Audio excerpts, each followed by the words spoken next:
ఆ యుద్ధం చూసిన వాళ్ళకి ఏమనిపించిందంటే ఒక్క క్షణంలో ముగ్గురిని కర్ణుడు మట్టు పెట్టేస్తాడు, ముగ్గురు చచ్చిపోతారనిపించింది.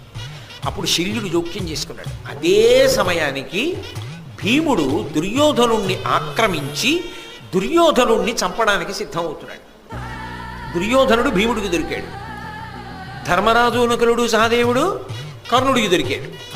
వెంటనే శల్యుడు తెలివితేటలుగా అన్నాడు, నువ్వు ఇక్కడ ధర్మరాజుని నకులుణ్ణి సహదేవుణ్ణి చంపేస్తావు. ఎవరి కోసం ఈ యుద్ధం?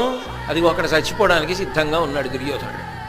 తీరా దుర్యోధనుణ్ణి చంపేసిన తర్వాత వీళ్ళ ముగ్గురిని చంపినా ఎవరి కోసం ఈ యుద్ధం, ఎవరి కోసం ఈ విజయం? కాబట్టి వీళ్ళని చంపడం కాదు, ముందెళ్ళి నీ ప్రభువుని కాపాడన్నాడు. అనగానే వీళ్ళ ముగ్గురిని వదిలేశాడు. ఎటూ చంపడులేండి, వీళ్ళ ముగ్గురిని వదిలి మళ్ళీ భీముడి మీద యుద్ధం చేసి దుర్యోధనుణ్ణి విడిపించుకునేటటువంటి ప్రయత్నంలో వెళ్ళిపోయి ఆ